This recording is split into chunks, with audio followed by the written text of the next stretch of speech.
soch quritadigan fenni ichidan hid chiqishni boshladimi? Bu demak bilinglar, anaqa sochlaring kirib ketgan bo'ladi ichiga. Mana bunday kirib ketgan mana. Haliyam sirazi uzib qo'yibdilar 220 dan sirazi ko'tarib olib kelganlar. Bir xillaniki mana shu turish qolib ketadi tokda.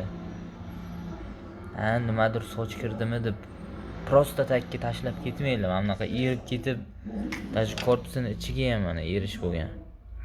Yonib ketish ehtimoli ham katta. Shuning uchun juda e'tiborli bo'linglar mana shunday narsalarga.